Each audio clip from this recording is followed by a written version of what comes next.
Kremlin spokesperson Dmitry Peskov says Russia has handed Ukraine a written list of its demands as part of peace talks. Peskov told reporters that Moscow is waiting for a response from Kyiv.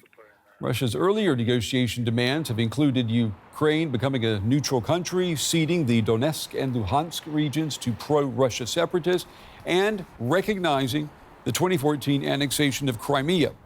Ukrainian President Zelenskyy says he has not seen or heard about this document.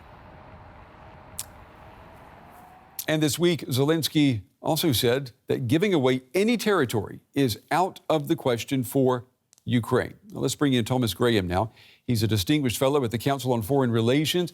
He joins us from New York City. Mr. Graham, it's good to have you on the program with us. Russia says that it handed over its proposals to Ukraine on a path to peace. Obviously, we don't know what's inside, but what can we read into the fact that this path still seems to be open? Well, I don't think it's a serious path at this point.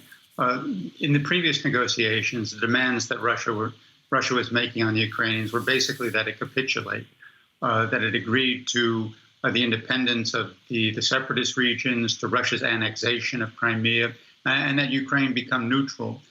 Clearly, all these things together aren't acceptable to Ukraine. And I don't think that Moscow is engaged in serious negotiations at this point. So what do you think they're up to right now? Well, I think part of this is that they want to put pressure on Ukraine. Obviously, they are launching a new offensive in the east.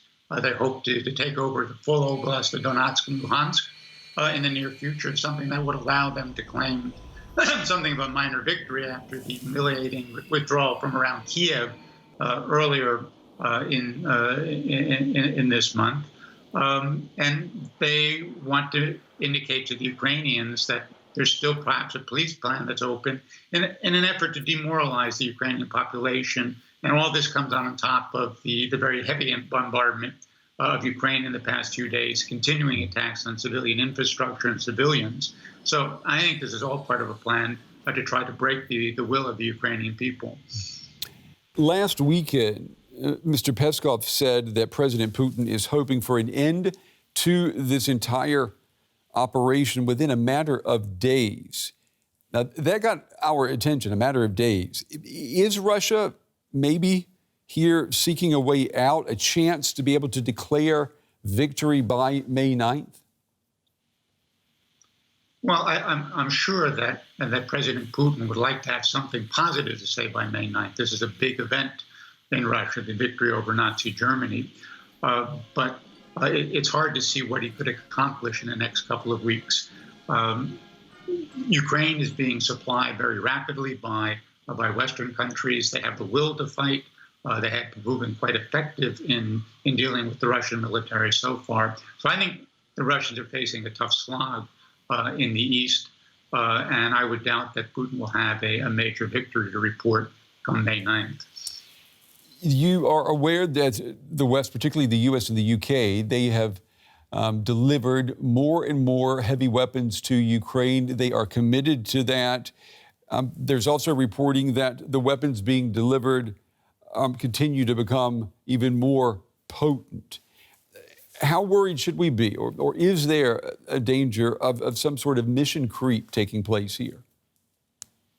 Well, I don't think it's so much mission creep on the Western side at this point, but it does create a paradoxical situation, and that is that the worse the Russians do militarily in the East, the greater the temptation on the Russian part to escalate the conflict. So far, the Russians have not targeted it with any great vigor, the convoys that are ferrying these weapons into Ukraine. As Ukraine receives much more effective weapons that it can use to repulse this latest Russian attack, I think Russia will be tempted to go after that. That does raise the question of where they would attack these convoys, on Ukrainian territory or where at transshipment points that are located in NATO countries. If it's the latter, then that raises the question of Article 5 guarantees and could lead to a much larger conflict. And just briefly, do you think, though, that the chances are very good that we'll see an attack by Russian forces on those convoys within Ukraine? I think the risk of that is growing, particularly as the military conflict becomes much more bitter in the east. So I would expect something like this to happen within the next few weeks. Okay. Mr. Thomas Graham with the Council on Foreign Relations. Mr. Graham, as always, we appreciate your time and your insights tonight. Thank you. You're welcome.